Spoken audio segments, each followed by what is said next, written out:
You clip the leash with one hand, your phone in the other. The door opens 3 inches and your dog is already sideways, nails skittering across the hardwood, nose pushing through the gap. 12 minutes later, you are standing beside the same patch of grass while your dog sniffs it like it contains state secrets. On the way home, instead of pulling ahead, your dog presses against your shin and stays there. You tell yourself the obvious thing: your dog just loves walks. That sounds reasonable. But if this were only exercise, the best part would be movement, and half the time, your dog's happiest moment is standing completely still.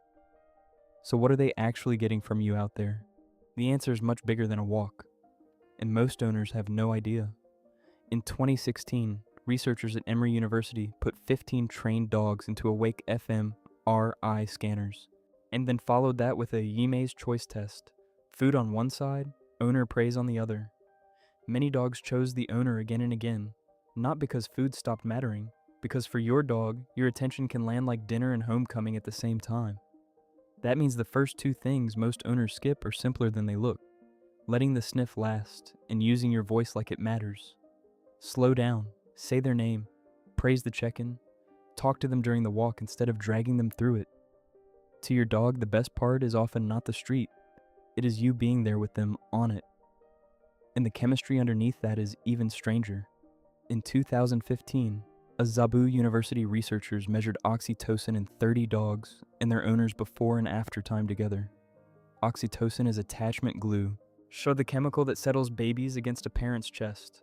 When you and your dog share soft, voluntary eye contact, oxytocin rises in both of you. Then the loop feeds itself. More gaze, more oxytocin, more bond. They ran a similar test with hand-raised wolves. Nothing. Same species family, same humans. Zero loop. That is why the third and fourth things dogs love are so powerful. When you get down to their eye level, and when you let that quiet look last 1 second longer than feels normal. When your dog looks up at you, love is not a metaphor anymore. It is a chemical event. But where did a wolf-like animal learn to do that? You can picture the answer 14,000 years ago, near Bonn-Oberkassel in Germany, where a puppy was buried beside 2 humans. Archaeologists later found signs of canine distemper, which means that puppy would have needed weeks of care just to survive as long as it did. You can almost see one person in that camp lifting a feverish body, hand feeding it, keeping it warm when it could give nothing useful back. That is the 5th thing dogs love, and most owners barely use it. Shared purpose, not just being near you, joining you. A find-it game in the yard, carrying a toy to another room, waiting while you open the gate, following you in a tiny job that has a beginning and an end.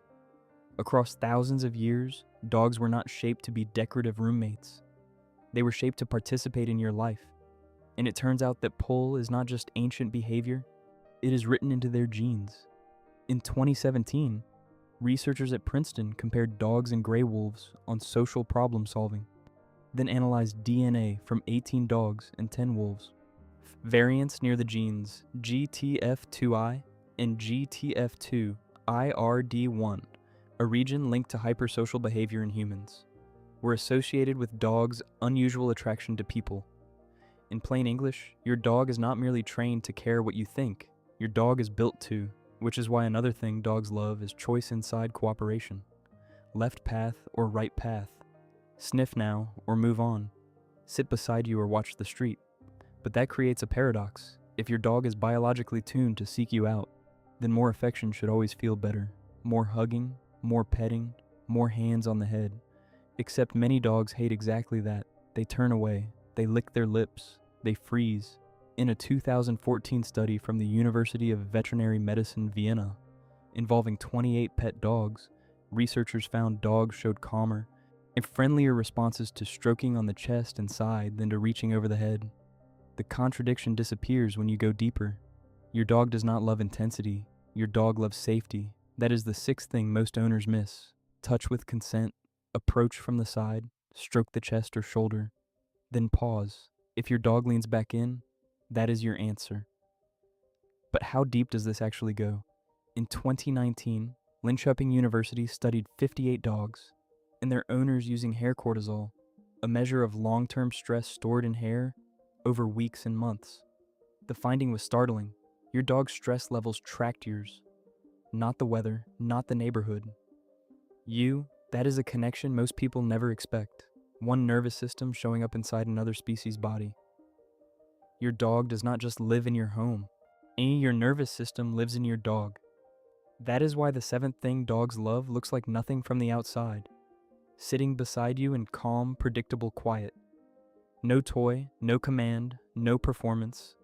Just a regulated body next to theirs. There's one last thing you need to hear, and it might be the most important part of this video. If your dog rarely gets these 7 things, the damage does not always look dramatic. It looks small, panting in a cool room, shaking off when nothing is wet, yawning after someone reaches in, refusing treats on a walk, scanning instead of sniffing, getting clingier, or suddenly less affectionate. If you love your dog, you have to start reading those details as messages, not quirks, because your dog cannot explain what feels wrong. Your dog can only change behavior and hope you notice. So the next time you clip the leash with one hand, your phone in the other, and the door opens 3 inches while nails skitter across the hardwood, watch that moment differently. When your dog stops at the same patch of grass, do not rush the sniff. Say something soft. When your dog checks back in, lower yourself and meet the eyes. Offer a choice. Give a tiny job. Touch the chest, not the top of the head. And when your dog presses against your shin on the way home, understand what you are really feeling there.